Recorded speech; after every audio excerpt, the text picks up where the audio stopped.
الحمد لله رب العالمين والصلاة والسلام على عبد الله ورسوله نبينا محمد وعلى آله وصحبه أجمعين أما بعد فأعوذ بالله من الشيطان الرجيم بسم الله الرحمن الرحيم ألم تر أن الله يسبح له من في السماوات والأرض والطير صافات كل قد علم صلاته وتسبيحه والله عليم بما يفعلون ولله ملك السماوات والأرض وإلى الله المصير ألم تر أن الله يجزي سحابا ثم يولف بينه ثم يجعله ركاما فترى الودق يخرج من خلاله وينزل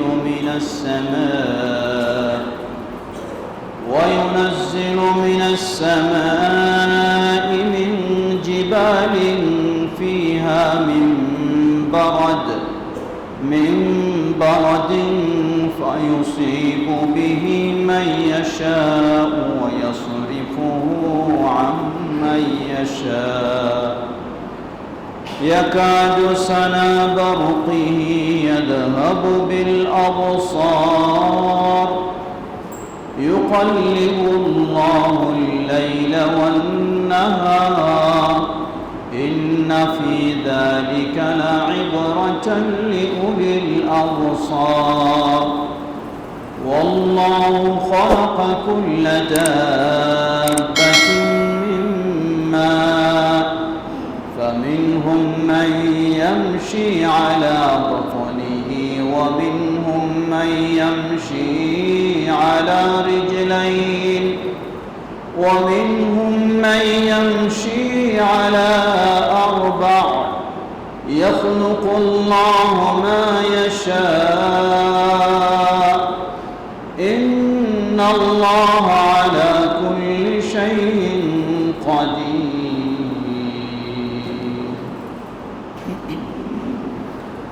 الحمد لله কোরআনুল কারীমের ধারাবাহিক আলোচনায় আমরা গত বৈঠকে সূরা আন-নূর এর 40তম আয়াত পর্যন্ত আলোচনা শুনেছি।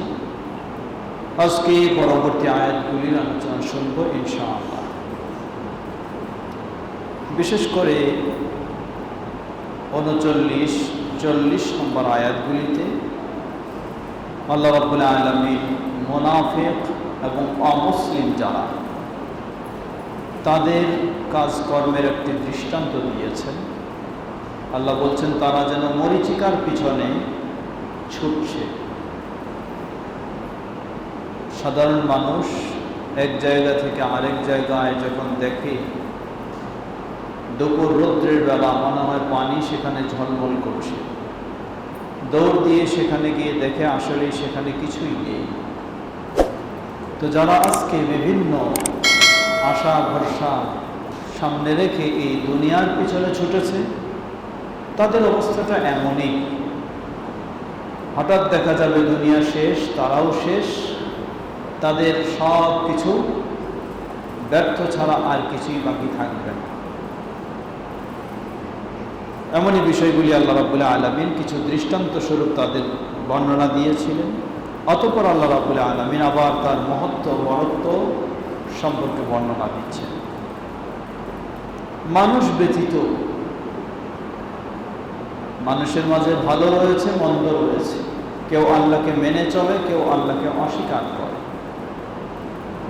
কিন্তু জিন এবং ইনসান এই দুই জাতি ব্যতীত বাকি যত সৃষ্টিজীব রয়েছে তাদের মাঝে আল্লাহ বিদ্রোহী বা আল্লাহ বিরোধী তাদের মাঝে নেই। তারা সবাই আল্লাহ সুবহানাহু ওয়া তাআলাকে মেনে চলে।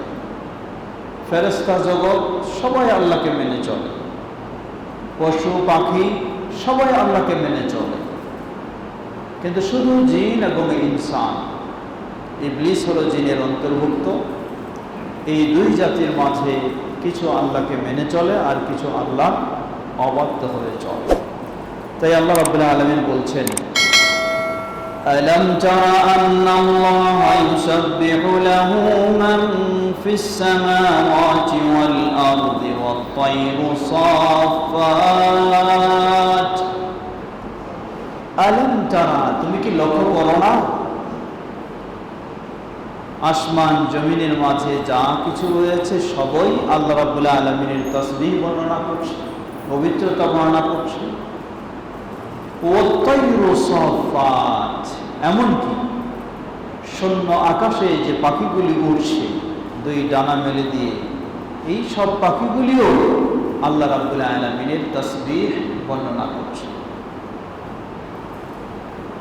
কুল্লুন ক্বাদ আলিমা সালাতাহু ওয়া তাসবিহাহু, সকলেই জানে কিভাবে আল্লাহর ইবাদত করতে হয়, আল্লাহর তাসবিহ পাঠ করতে হয়। আল্লাহ রাব্বুল আলামিনের ইবাদত এবং তাসবিহ কিভাবে করতে হয় সব প্রাণী জানে। আমরা হয়তো বুঝতেছি, দেখতেছি যে এ কেমন তাসবিহ, কারো সেরকম নেই, ইবাদত নেই, এটা হয়তো আমরা মনে করছি, কিন্তু আল্লাহ সুবহানাহু ওয়া তাআলা বলেন যারা সবাই জানে। والله عليم بما يفعلون, আর সকল মাখলুক কি করে সেটাও আল্লাহ সুবহানাহু ওয়া তাআলা জানেন। কে আল্লাহর তাসবিহ বর্ণনা করছে আর কে বর্ণনা করছে না, আল্লাহ সুবহানাহু ওয়া তাআলা সবটাই জানেন।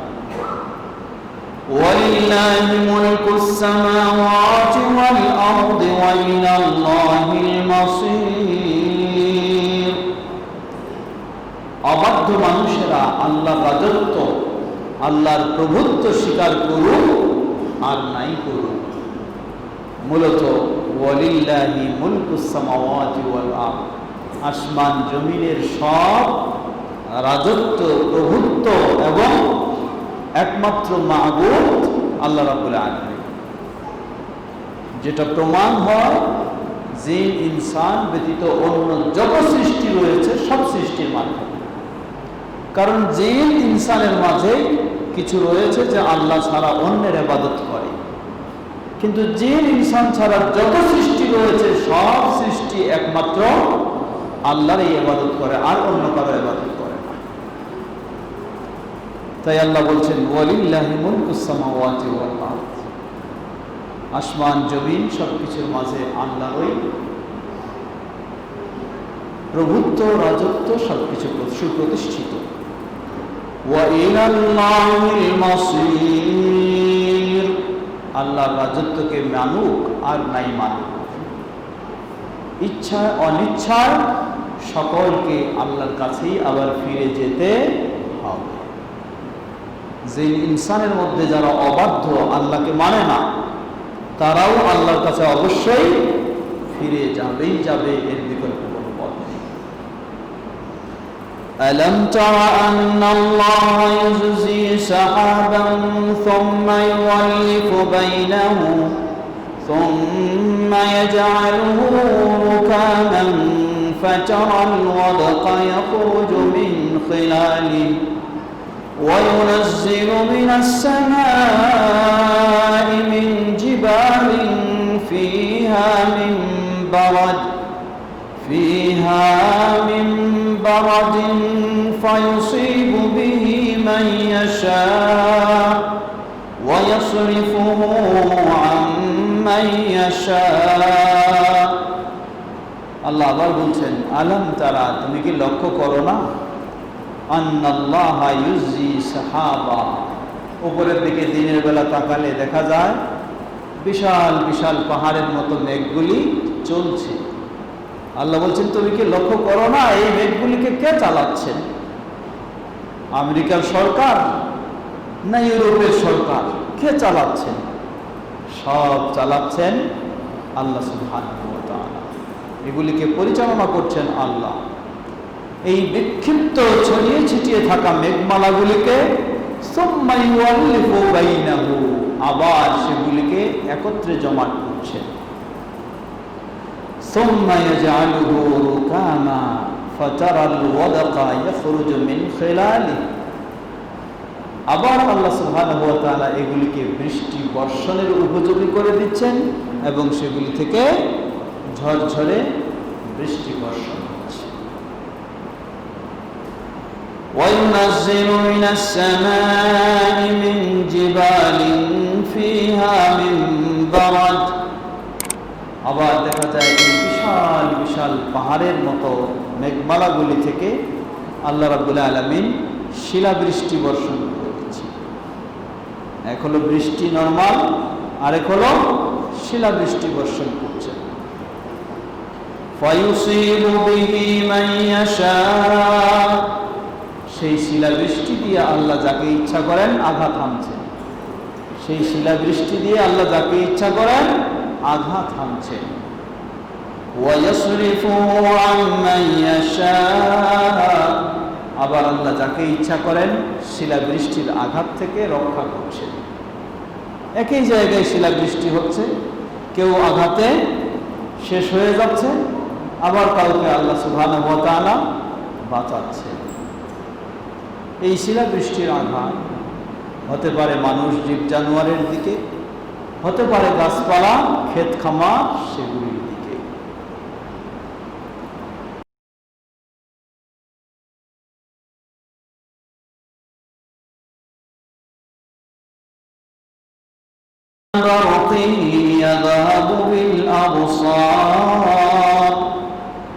সেই শিলাবৃষ্টি বর্ষণের সময়, মেঘের গর্জনের সময় এমনই ভাবে বিদ্যুৎ চমকাচ্ছে, মনে হচ্ছে যেন মানুষের দৃষ্টিটাকে কেড়ে নিয়ে যাচ্ছেন আল্লাহ।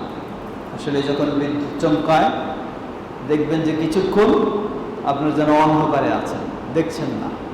যখন চোখের সামনে যদি বড় ধরনের সেই মেঘের বিদ্যুৎ চমকায়, দেখবেন যে চোখের দৃষ্টি নাই, হারিয়ে গেছে। তো মনে হচ্ছে যেন, আল্লাহ বলছেন যে মনে হচ্ছে যেন সেই গর্জনে বর্ষণে বিদ্যুৎ চমকের মধ্যে আল্লাহ দৃষ্টিশক্তিটাকে নিয়ে চলে যাচ্ছে। সূরা বাকারার শুরুতে আল্লাহ রাব্বুল আলামিন সেটাই বলেছেন যে আল্লাহ রাব্বুল আলামিন তো সব কিছুর ক্ষমতাশীল। এর মধ্য দিয়ে আল্লাহ কারো ইচ্ছা করলে একেবারেই দৃষ্টিশক্তিটাকে চিরতরের জন্য নিয়ে চলে যাবেন, আর ফেরানোর কোনো ক্ষমতা নেই। দৃষ্টিশক্তি কেন? এই বিদ্যুৎ চমকানো বা এই গর্জন বর্ষণে কারো রূপটাকেই নিয়ে চলে যাচ্ছেন। কত ইদানিং তো বেশি ঘটছে বর্ষাকালে, বর্ষণে বা বিদ্যুৎ চমকানে, সেটাতে মানুষ হয়ে যাচ্ছে কত। আল্লাহ ইউকাল্লিবুল লাইলা ওয়ান নাহার ইন্না ফি যালিকা লা'iবরাতান লিউলিল আবসার। ইউকাল্লিবুল লাইলা ওয়ান নাহার, আল্লাহ সুবহানাহু ওয়া তাআলা রাত এবং দিনের পরিবর্তন করে থাকেন। সূরা কাসাসে আল্লাহ রাব্বুল আলামিন বলছেন, তোমরা কি লক্ষ্য করো না, এই যে রাত শুরু হলো, আল্লাহ রাব্বুল আলামিন ইচ্ছা করলে রাতটাকে টেনে টেনে কিয়ামত পর্যন্ত নিয়ে চলে যেতে পারেন। কার ক্ষমতা আছে দিনের আলোটাকে নিয়ে আসে? সুবহানাল্লাহ, আসলে কার ক্ষমতা আছে? আবার আল্লাহ রাব্বুল আলামিন ইচ্ছা করলে দিনটা যখন শুরু হয়, এই দিনটাকে দীর্ঘ করতে করতে কিয়ামত পর্যন্ত নিয়ে চলে যেতে পারেন। কার ক্ষমতা আছে রাতের ছায়াটাকে, রাতের অন্ধকারটাকে, রাতের সেই আরামের ঘুমের পরিবেশটাকে নিয়ে আসে? কার ক্ষমতা আছে? ক্ষমতা শুধু একমাত্র আল্লাহ সুবহানাহু ওয়া তাআলা। তাই ইউকাল্লিবুল লাইলা ওয়ান নাহার, আল্লাহ দিন এবং রাতের একটার পরে একটা নিয়ে আসছেন। ইন্না ফি যালিকা লা'iবরাতান লিউলিল আবসার। এইভাবে দিন এবং রাতের পরিবর্তনের মাঝে যারা বিচক্ষণ, বোধশক্তি যাদের রয়েছে, তাদের জন্য বহু শিক্ষণীয় বিষয় রয়েছে। ইচ্ছা করলে তারা বহু শিক্ষা গ্রহণ করতে পারে। যে কীভাবে আল্লাহ সুবহানাহু ওয়া তাআলা দিনটাকে দূর করে দিলেন, আবার রাতটাকে নিয়ে চলে আসলেন যখন আমাদের সারাদিনের ক্লান্তির পর প্রয়োজন একটু বিশ্রামের, আল্লাহ যেন বিশ্রামের উপযোগী করে রাতটাকে নিয়ে আসলেন। আবার বিশ্রাম হয়ে গেল, মানুষের রুজি রোজগারের প্রয়োজন, আল্লাহ রাব্বুল আলামিন আবার রাতটাকে সরাই দিয়ে রুজি রোজগারের মতো পরিবেশ আল্লাহ রাব্বুল আলামিন আবার তৈরি করে দিচ্ছেন। সুবহানাল্লাহ। বিবেকবান মানুষ যদি একটু চিন্তা করে তাহলে এর মাঝে রয়েছে তার বহু শিক্ষা গ্রহণের বিষয়। আল্লাহ রাসূল সাল্লাল্লাহু আলাইহি ওয়াসাল্লাম বলেন, যেটি হাদিসে কুদসি, আল্লাহ বলছেন, ইউদিন ইবনে আদমা ইয়াসুবুল জাহা, আদম সন্তানেরা আমাকে কষ্ট দেয়। আল্লাহ বলছেন যে আদম সন্তানেরা আমাকে কষ্ট দেয়। কেমনে কষ্ট? ইয়াসুবুল জাহা, এই আদম সন্তানেরা তারা সময়টাকে, যুগটাকে গালিগালাজ করে, যুগটাকে গালিগালাজ করে। কেমনে? দিনটা সকালে শুরু হয়েছে ভালো, হঠাৎ দেখা গেল বৃষ্টি শুরু হয়ে গেছে। যার খুব কাজ ছিল, আজকে ব্যস্ততা ছিল, শুরু করেছে গালিগালাজ। কি আজকের দিন এটা, আমার আজকে এত ব্যস্ততা আছে, এত কাজ আছে, আর বৃষ্টি শুরু হয়ে গেল। দিনকে গালি দিচ্ছে, রাতকে গালি দিচ্ছে, সময়টাকে গালি দিচ্ছে। আল্লাহ রাব্বুল আলামিন বলেন, ওয়া আনা উকাল্লিবুল লাইলা ওয়ান নাহার, দিন রাতের পরিবর্তনটা তো আমি করছি, এটা তো এমনি এমনি হচ্ছে না। সুতরাং এই সময়টাকে গালি দেওয়া মানে হলো আমাকে কষ্ট দেওয়া। সময়কে গালি দেওয়া মানেই হলো আল্লাহ সুবহানাহু ওয়া তাআলাকে কষ্ট দেওয়া। ওয়াল্লাহু খালাকা কুল্লা দাব্বাতিন মিম্মা فمنهم من يمشي على بطنه ومنهم من يمشي على رجلين ومنهم من يمشي على أربع يخلق الله ما يشاء إن الله على كل شيء قدير والله خلق كل دابة من ماء। আল্লাহ বলছেন যে আল্লাহ সকল প্রাণীগুলিকে সৃষ্টি করেছেন পানি থেকে, সকল প্রাণীকে সৃষ্টি করেছেন পানি থেকে। প্রাণী দুই ধরনের হতে পারে, এক হলো যেটা চলাচল করে না, স্থির থাকে, গাছপালা, এগুলিরও তো প্রাণ রয়েছে। আরেকটা হলো যেগুলি প্রাণী চলাচল করে। সবগুলিকেই আল্লাহ রাব্বুল আলামিন পানি থেকেই সৃষ্টি করেছে। তা কেমনে? যেগুলি প্রাণী, যেগুলিকে প্রাণী বলা হয় সাধারণত মানুষ, চতুষ্পদ জানোয়ার, যেগুলি প্রজননের মাধ্যমে তৈরি হয়, সৃষ্টি হয়, সবগুলি বীর্য থেকে সৃষ্টি হয়। আর বীর্য হচ্ছে পানি। অপরপক্ষে যেগুলি উদ্ভিদ, সেগুলির সৃষ্টি, সে সব উদ্ভিদই পানি ছাড়া কখনো জন্মায় না। শুকনা জমিন যখন শুষ্ক হয়ে যায়, কোনো সেখানে গাছপালা জন্মায় না। আল্লাহ যখন পানি দেন, তারপর আবার সেই শুকনা ধুলাগুলি উড়াচ্ছে, সেগুলি থেকে জমিনটা ভিজে সতেজ হয়ে সেই পানির মাধ্যমে আবার সেগুলিরও জন্ম হয়। তাই সকল যার মাঝে প্রাণ রয়েছে সবগুলিকে আল্লাহ রাব্বুল আলামিন সৃষ্টি করেছেন পানি থেকে। প্রাণী জগতের মধ্যে বিভিন্ন রকমের রয়েছে, বৈচিত্র্যময়। আল্লাহ বলছেন, ফামিনহুম মান ইয়ামশি আলা বাতনি, এমন প্রাণী রয়েছে যে তার পেটের উপর দিয়ে হেঁটে চলছে, সে চলছে পেটের উপর দিয়ে। কি সেটা? যেমন সাপ, সাপের কোনো পা নেই, হাত নেই, পেটের উপর দিয়ে চলছে। তা আল্লাহ বলছেন এমনও প্রাণী যেগুলি পেটের উপর দিয়ে চলে। ওয়ামিনহুম মান ইয়ামশি আলা রিজলাইন, আবার বহু প্রাণী যেগুলি দুই পা দিয়ে চলে। মানুষ, আরও কিছু প্রাণী দুই পা দিয়ে চলে। ওয়ামিনহুম মান ইয়ামশি আলা আরবা, আবার কত প্রাণী সেগুলি চার পা দিয়ে চলে। তাহলে এক হলো কোনো প্রাণী চলে পেটের উপর দিয়ে, কোনো প্রাণী চলে দুই পায়, কোনো প্রাণী চলে চার পা। শুধু কি তিনটাই? দেখা যাবে না, তিনটা ছাড়াও রয়েছে। যেমন সমুদ্রের মধ্যে অগণিত অসংখ্য পাবেন। উদাহরণস্বরূপ ধরে নেন, কচ্ছপ যদি চিন্তা করেন, কচ্ছপ যদি জমিনে চলে কিসের উপর দিয়ে চলে? ও পা দিয়েও চলে, পেটের উপর দিয়েও চলে, দুটোই আছে তার। তাহলে এটা এর মধ্যে নেই। আবার যদি সামুদ্রিক, এখন তো জিওগ্রাফি চ্যানেলের মধ্যে দেখা যায় যে সুবহানাল্লাহ, সামুদ্রিক কত রকমের কত কি রয়েছে যা মানুষের কল্পনার বাইরে। সেখানে কোনটা কিভাবে চলছে? মাছ পানিতে ভেসে চলছে। এই জন্য আল্লাহ রাব্বুল আলামিন বললেন, ইয়াখলুকুল্লাহু মা ইয়াশা, আল্লাহ এগুলি ছাড়াও আরো যেমন ইচ্ছা আল্লাহ তেমনই সৃষ্টি করেছেন। এগুলি ছাড়াও আল্লাহ আরো যেমন ইচ্ছা তেমনই সৃষ্টি করেছেন। ইন্নাল্লাহা আলা কুল্লি শাইইন কাদির, নিশ্চয়ই আল্লাহ সুবহানাহু ওয়া তাআলা সর্ব বিষয়ে ক্ষমতাশীল।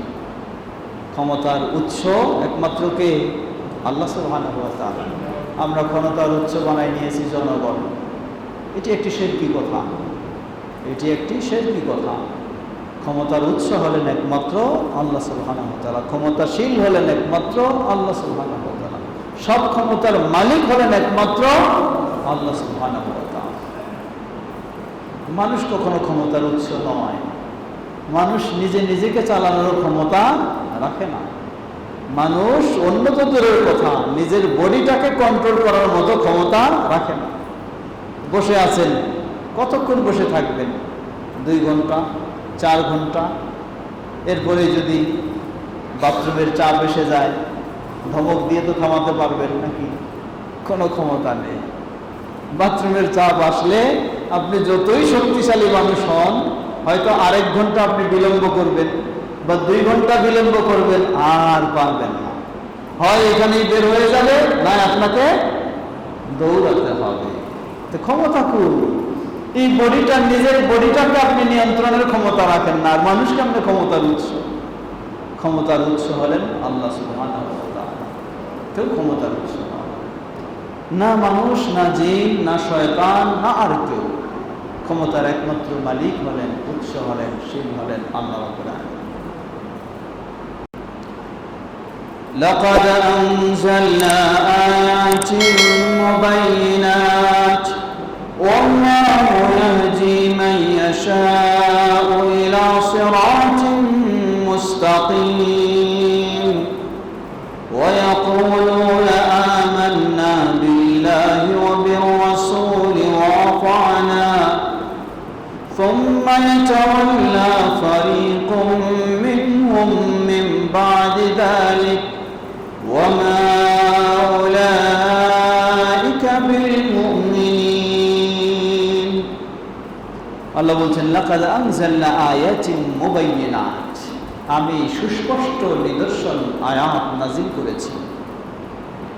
ওয়াল্লাহু ইয়াহদি মান ইয়াশাউ ইলা সিরাতিল মুস্তাকিম, আল্লাহ যাকে ইচ্ছা করেন তাকেই সঠিক পথের হেদায়েত দান করেন। এখানে যারা ইবলিসের খপ্পরে আছে তারা বলে কি? তারা বলে যে আল্লাহ বলছেন যে আল্লাহ যাকে ইচ্ছা করেন সঠিক পথের হেদায়েত দেন। তা আল্লাহ আমাকে হেদায়েত দেননি, আমি পাবো কেমনে? আল্লাহ আমাকে হেদায়েত দেননি, আমি কেমনে হেদায়েত পাবো? আল্লাহ আমাকে বেনামাজি বানাইছেন, আমি কেমনে হব নামাজি? আল্লাহ আমাকে মাতাল, মদখোর, নেশাখোর বানাইছেন, আমি কেমনে হব ভালো? এই ইবলিসি চিন্তা। আল্লাহ রাব্বুল আলামিন সঠিক পথের হেদায়েত না দিলে হেদায়েত পাওয়া যাবে না, এ কথা সত্য। আল্লাহ ছাড়া আমাদের পক্ষে হেদায়েতের পথে চলা সম্ভব নয়, পাওয়া সম্ভব নয়। কিন্তু আল্লাহ আমাকে নির্দেশ দিয়েছেন, আমাকে 2টা কাজ করতে হবে।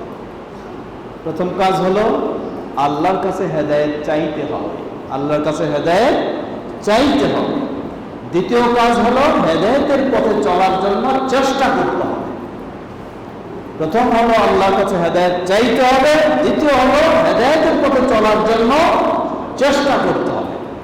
এখন আমি আল্লাহর কাছে হেদায়েতও চাইবো না, হেদায়েতের পথে চলার জন্য চেষ্টাও করব না, আর বলবো যে আল্লাহ আমার হেদায়েত দেননি, আমি কেমনে হেদায়েত পাবো? এগুলো ইংলিশের কথা। কিন্তু ভালো মানুষের কথা, যে হেদায়েত সত্যিকারই চায়, সে আল্লাহর কাছে বলবে ইহদিনাস সিরাতাল মুস্তাকিম, হে আল্লাহ আমাকে সঠিক পথের হেদায়েত দান করো। আর যে আল্লাহর কাছে চাইবে, আল্লাহ রাব্বুল আলামিন বলছেন যে আল্লাহর কাছে ডাকবে, যে আল্লাহর কাছে চাইবে, আমি তাদেরকে দেব। যে আল্লাহর কাছে চাইবে, আল্লাহ বলছেন আমি তাকে দেব। সুতরাং ওয়াল্লাহু ইয়াহদি মান ইয়াশাউ ইলা সিরাতিল মুস্তাকিম, আল্লাহ যাকে ইচ্ছা করেন সঠিক পথের হেদায়েত দান করেন। এর অর্থ এই নয় যে আল্লাহ আমার ইচ্ছাই করেননি তাই আমি সঠিক পথ পাইনি, এই কথা কখনো বলা যাবে না। আমাকে আল্লাহর কাছে চাইতে হবে সঠিক পথের হেদায়েত, এবং সেই সঠিক পথে চলার আমাকে চেষ্টা করতে হবে। উদাহরণস্বরূপ ধরে নেন, মানুষ কত সুবিধাবাদী দেখেন। একজন মানুষের চাকরি নাই, অনেকদিন ধরে বেকার আছে। এখন সেই ব্যক্তি কোনো কোম্পানিতে, কোনো জায়গায় যেখানে চাকরি পাওয়া যাবে সেখানে আবেদনও করে না, অ্যাপ্লিকেশনও করে না, এবং চাকরি খোঁজাখুঁজিও করে না। এই লোক কি জীবনে কোনোদিন চাকরি পাবে? এখন সে যদি বলে যে আমি বেকার, চাকরি নাই, আপনি কি বলবেন তাকে? আপনি বলবেন তোমার মতো দাদা ছাড়া কেউ আর নাই। কারণ যদি তুমি চাকরি পেতে চাও, তাহলে তোমাকে অবশ্যই যেখানে চাকরি পাওয়া যায় সেখানে অ্যাপ্লিকেশন করতে হবে, এবং সেটা পাওয়ার জন্য যে ধরনের যোগ্যতা অর্জন করা দরকার, প্রশিক্ষণ নেওয়া দরকার, ট্রেনিং দেওয়া দরকার, সেটা তোমাকে নিতে হবে, তাহলে তুমি চাকরি পাইতে পারো। তো বাস্তবে দুনিয়ার ক্ষেত্রে কিন্তু এরকম কেউ বকা নাই যে ঘরে বসে আছে, চুপ করে আছে আর বলে আমার চাকরি নাই, এরকম পাবেন না। হয় কিছু না কিছু সে চেষ্টা করতেছে, খোঁজাখুঁজি করতেছে। কিন্তু হেদায়েতের ক্ষেত্রে আসে বলে যে আমাকে আল্লাহ হেদায়েত দেন নাই। এখানে সে ওই চিন্তাটা নিয়ে আসে না যে আমাকে কি করতে হবে, হেদায়েত চাইতে হবে এবং হেদায়েতের জন্য পথ আমাকে খুঁজতে হবে। এখানে সেই কাজ করে না। যদি মানুষ চেষ্টা করত তাহলে অবশ্যই পাবে। এরপরে আল্লাহ সুবহানাহু ওয়া তাআলা দুই শ্রেণীর বর্ণনা দিচ্ছেন। এক শ্রেণী হলো মুনাফিক, আরেক শ্রেণী হলো প্রকৃত মুমিন। মুনাফিকদের স্বভাব কি?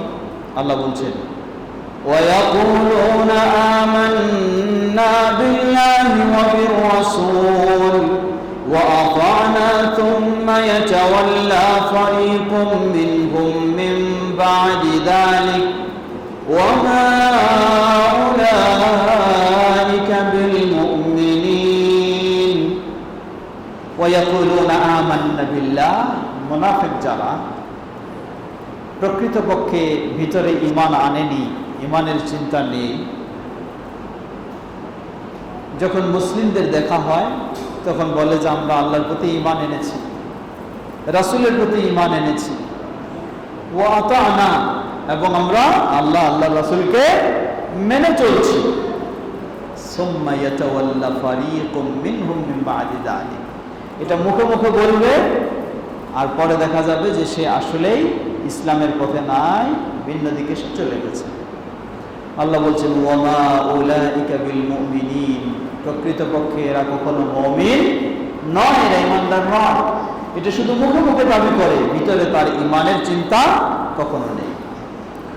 وَإِذَا دُعُوا إِلَى اللَّهِ وَرَسُولِهِ لِيَحْكُمَ بَيْنَهُمْ إِذَا فَرِيقٌ مِّنْهُمْ مُعْرِضُونَ। কেমনে বোঝা যাবে যে আসলে তারা ঈমানদার কিনা? আল্লাহ বলছেন ওয়াইদা দুউ ইলাল্লাহি ওয়া রাসূলি, এই লোকেরা যারা মুখে মুখে দাবি করলো যে আমরা আল্লাহ রাসূলের প্রতি ঈমান এনেছি, এদেরকে যখন বলা হবে আসো আল্লাহ রাসূলের নির্দেশ পালন করি, 5 ওয়াক্ত সালাত আদায় করি, অর্থ সম্পদের যাকাত দেই, রমাদান মাসের রোজা রাখি, হজ ফরজ হলে হজ করি, পর্দার বিষয় থাকলে পর্দা পালন করি, হারাম বাদ দিয়ে হালালের পথে চলি, যখন এভাবে তাদেরকে ডাকা হয়,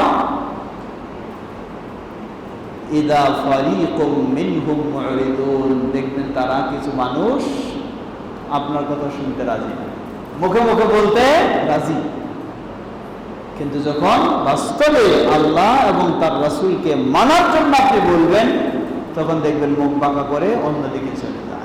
আমার এত ব্যস্ত, মসজিদে যাওয়ার সময় কোথায়, অনেক কাজ আছে, এই তাফসিরে বসার কথা সময় কোথায়, আমার অনেক কাজ আছে। অথচ দেখবেন কোনো কাজ নেই, রাস্তায় গিয়ে দাঁড়িয়ে হয়তো কোথাও সিগারেট খাচ্ছে, কোথাও হয়তো আরেকজনের সাথে গল্প করে সময়টা কাটাচ্ছে, কিন্তু এই তাফসিরে বসার তার সময় নাই। যদি বলা হয় যে আল্লাহর কথা শুনি এখানে আসো, না, এত ব্যস্ত, সময় কোথায় আমার। কিন্তু খুঁজে দেখেন যে কোনো জায়গায় আড্ডা দিচ্ছে, ঘুরে বেড়াচ্ছে, কোনো কাজ নাই, কোনো বিশ্রামও নিচ্ছে এমনটুকুও নাই, অথবা দেখবেন যে টেলিভিশনের সামনে বসে আছে। এগুলি হলো মুনাফিকের পরিচয়।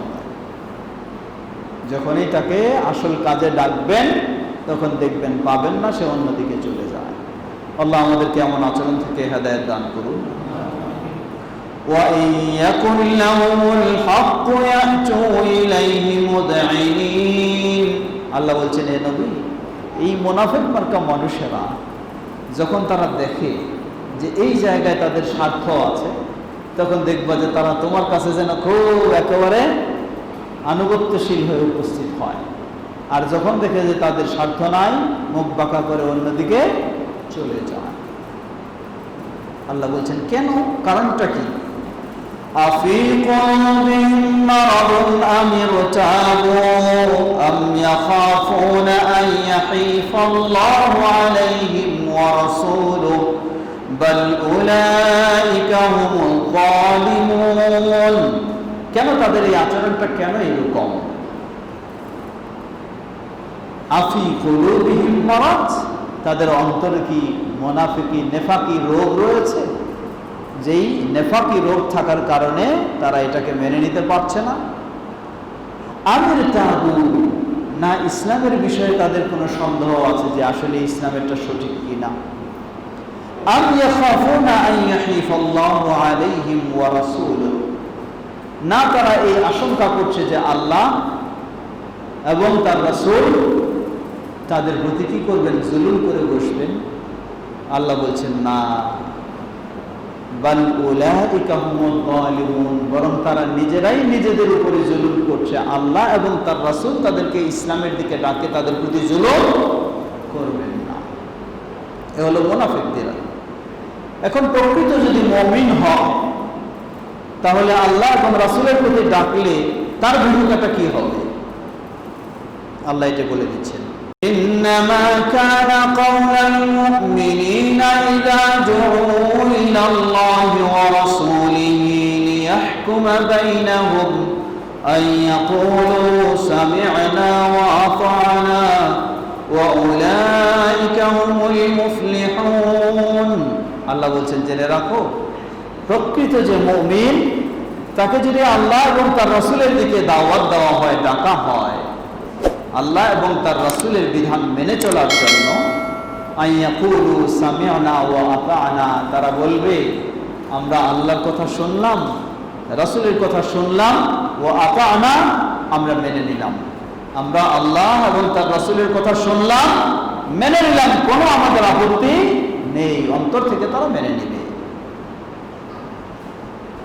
ওয়া উলাইকা হুমুল মুফলিহুন, আল্লাহ বলছেন এরাই হলো সফল কাম, এরাই হলো বিজয়ী, এরাই হলো কামিয়াবি। ওয়া মান ইউতি'িল্লাহা ওয়া রাসূলাহু ওয়া ইয়াখশাল্লাহা ওয়া ইয়াত্তাকিহি ফাউলাইকা হুমুল ফাইজুন। ওয়া মান ইউতি'িল্লাহা ওয়া রাসূলাহু, আল্লাহ বলছেন যে আল্লাহ এবং তার রাসূলকে মেনে চলবে, আল্লাহ এবং তার রাসূলের আনুগত্য স্বীকার করবে, ওয়া ইয়াখশাল্লাহ, এবং আল্লাহকে ভয় করবে, ওয়া ইয়াত্তাকিহি, এবং আল্লাহর তাকওয়া অবলম্বন করবে, ফাউলাইকা হুমুল ফাইজুন, এরাই হলো বিজয়ী, এরাই হলো কামিয়াব।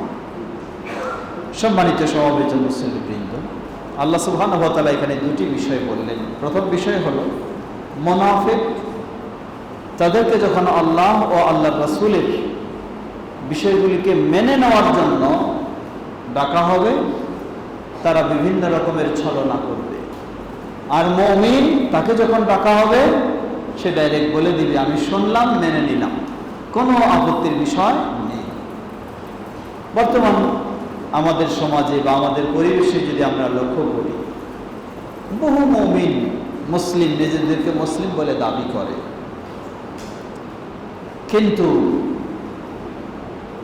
এই বর্ণনা অনুযায়ী বোঝা যায় তারা আসলে প্রকৃত মুমিন নয়।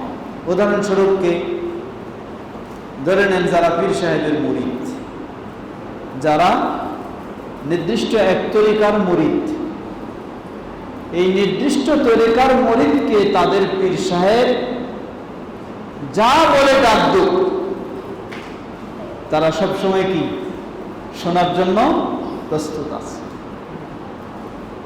আর আপনি যদি তাদেরকে কোরআন এবং হাদিস তুলে ধরে স্পষ্ট বর্ণনা দিয়ে সেদিকে ডাক দেন, তারা বলে ফেলবে যে এইগুলি তো আমার পীর সাহেবের সাথে মিল নাই, অতএব এটি আমি মানতে পারছি না।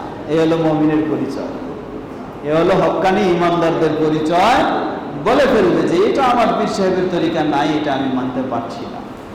আল্লাহ বলছেন, যদি প্রকৃত মুমিন হয়, কোরআন এবং হাদিসের ডাক পাওয়ার সাথে সাথে বলবে আমি শুনলাম এবং মেনে নিলাম, ভিন্ন কোনো কথা নেই। ঠিক এমনই ভাবে যারা বিভিন্ন মাযহাবী গোলামিতে রয়েছে, তাদের একই অবস্থা। এই দেখুন, কিছুদিন আগে চলতেছে এই সরাইল ব্রাহ্মণবাড়িয়ার সরাইল থানায়, তারা আমার কাছেও আসছিলেন, আমাদের জমিয়তের কেন্দ্রীয় সহযোগিতা তারা আসছিলেন, আমরা চেষ্টা করেছি আলহামদুলিল্লাহ। তাদের ওখানে মসজিদ হলো, এক বেচারা সৌদি প্রবাসী নিজের টাকা দিয়ে মসজিদ করলেন নিজের জায়গায়, কিন্তু এখন মসজিদে বাংলা খুতবা এটাকে ইস্যু করে কেন্দ্র করে তাদের দাবি হলো এই ইমামকে হটাতে হবে, তারা ইমাম দিবে, সেই ইমাম তাদের মতো খুতবা দিবে। এখন বলুন, এখানেও আশ্চর্য হতে হয়, ইমাম আবু হানিফা রাহিমাহুল্লাহ তার ফতোয়া অনুযায়ী বাংলা ভাষায়, মাতৃভাষায় খুতবা দেওয়া এটি বৈধ। ইমাম আবু হানিফা রাহিমাহুল্লাহ ফতোয়া অনুযায়ী কোরআন হাদিস বাদেই দেন, কিন্তু সেটাও তারা আজকে মানতে রাজি। তারা বলে আরবি খুতবা হতে হবে। তারা ইসলাম সম্পর্কেও যেন বলা যায় অজ্ঞতার মাঝে রয়েছে, এমনকি নিজের ইমামের ফতোয়া সেটিও অজ্ঞতার মাঝে, এমন গোলামি মানতে রাজি না। কারণ যা তাদের ফতোয়া চলছে সেটাই এখন। এই সব ব্যক্তিদের কাছে যখন এই কোরআন এবং সহিহ হাদিস তুলে ধরা হয়, তারা ডাইরেক্ট বলে ফেলেন যে আমাদের মাযহাবে যা আছে তা ছাড়া মানতে রাজি নেই। যদি এটাই কথা হয় কারো, সেটা যেই মাযহাবেরই হোক, হানাফি হোক, শাফি হোক, মালিকি হোক, হাম্বলি হোক, বা আরো যে কিছু হোক, সেটা বুঝতে হবে অবশ্যই তিনি কখনো প্রকৃত মুমিন নন। যেমন আজকে আমার একটা লাইভে এসে গেছে, ইউটিউবে গেছে, গত এই মাসের 8 তারিখে, এই মাসের 8 তারিখে 8ই অক্টোবর বৃহস্পতিবার, বর্তমান বিশ্বের বলা যেতে পারে শ্রেষ্ঠ মুহাদ্দিসদের মধ্যে একজন তিনি ইন্তেকাল করেছেন। বর্তমান বিশ্বে শ্রেষ্ঠ মুহাদ্দিস যারা, তাদের মধ্যে একজন, নাম হচ্ছে আল্লামা মুহাম্মদ বিন আলী বিন আদম আল ইথিওপি। তিনি মক্কায় থাকতেন। সেই মুহাম্মদ বিন আলী বিন আদম আল ইথিওপি রাহিমাহুল্লাহ, তিনি চতুর্মুখী ইসলামী জ্ঞানের একটি বিশাল ব্যক্তি ছিলেন। সবচেয়ে হাদিসের পাণ্ডিত্য তার অগাধ ছিল, ঠিক তেমনইভাবে তাফসিরের পাণ্ডিত্য, ফিকহের পাণ্ডিত্য, উসুলুল ফিকহের পাণ্ডিত্য, আরবি ব্যাকরণ, নাহু, সরফ, সবকিছু, সব বিষয়ে তার বই পুস্তক লেখা। বিশেষ করে সহিহ মুসলিম গুরুত্বপূর্ণ কিতাব, সেই সহিহ মুসলিমের তিনি ব্যাখ্যা গ্রন্থ লিখেছেন। সেটা হলো 44 খণ্ড, 44টা ভলিউম, এক একটা খণ্ডে প্রায় 500 থেকে 650 পৃষ্ঠা। এই ধরনের 44 খণ্ড হলো সহিহ মুসলিমের লিখেছেন। সুনান ইবনে মাজাহ, সেটার সবচেয়ে শ্রেষ্ঠ ব্যাখ্যাকারী তিনি, সেটা 40টা ভলিউমে তিনি সুনান ইবনে মাজাহ করেছেন। সুবহানাল্লাহ, কিভাবে তিনি করলেন! তিনি এই গত 8 তারিখেই তিনি ইন্তেকাল করেছেন। আল্লাহ তাকে জান্নাতুল ফেরদাউস নসিব করুন। তো যে বিষয়টা বলতে চাচ্ছিলাম, তিনি হলেন ইথিওপিয়ার মানুষ। ইথিওপিয়া মানে হাবশা বলে যেটা আগে, এখন ইথিওপিয়া বলা হয়। সেই ইথিওপিয়ার মানুষ, তার বাবাও ছিলেন একজন বড় আলেম, মুহাদ্দিস। কিন্তু যতটুকু বোঝা যাচ্ছে তারা ছিলেন ভুল আকীদায়, আশাইরি আকীদার মানুষ এবং হানাফি মাযহাবের মানুষ। কিন্তু এই শেখ মোহাম্মদ রাহিমাহুল্লাহ, তিনি দেশে থাকতেও তার একটা চেতনা ছিল যে কোরআন হাদিস যেখানে, আমি আছি সেখানে। কোনো মাযহাবি গোরামি তার মাঝে ছিল না, এটা আগে থেকে ওনার ছিল। কিন্তু তিনি যখন মক্কায় আসলেন, মক্কায় এসে, মক্কায় একটা দারুল হাদিস আল খাইরিয়া নামে ভালো মাদ্রাসা রয়েছে, সেটাতে তিনি ছাত্র হিসাবে ইন্টারভিউ দেওয়ার জন্য গেছেন, ছাত্র। কিন্তু যারা ইন্টারভিউ নিচ্ছেন তারা ওনাকে এত যোগ্য মনে করলেন, ছাত্র তো দূরের কথা, ওনাকে সরাসরি ওই প্রতিষ্ঠানের শিক্ষক হিসাবে ওনাকে নিয়োগ দান করলেন। ছাত্র নয়, শিক্ষক হিসাবে। উনি গেলেন ছাত্র হওয়ার জন্য, ওনাকে তারা শিক্ষক হিসাবে নিয়োগ দান করলেন। তিনি যখন মক্কায় আসলেন, মক্কায় এসে আরো ইসলামের আসল বিষয়টা জানতে পারলেন। ইমাম ইবনে তাইমিয়া রাহিমাহুল্লাহ, ইমাম ইবনুল কাইয়িম, ইমাম মুহাম্মদ বিন আব্দুল ওয়াহাব রাহিমাহুল্লাহ, তাদের বই পুস্তকগুলি পড়ে তিনি বলছেন যে আমার কাছে এখন যেন আকীদার বিষয়গুলি মনে হলো যে ওনাদের বই পুস্তকগুলি কোরআন এবং সহিহ আকীদার, সহিহ হাদিসের দলিলে ভরপুর। আর আগে আমি যে আকীদা পেয়েছি সেই আকীদার সাথে এটা যেন একটা সাংঘর্ষিক বিষয় দাঁড়িয়ে গেছে।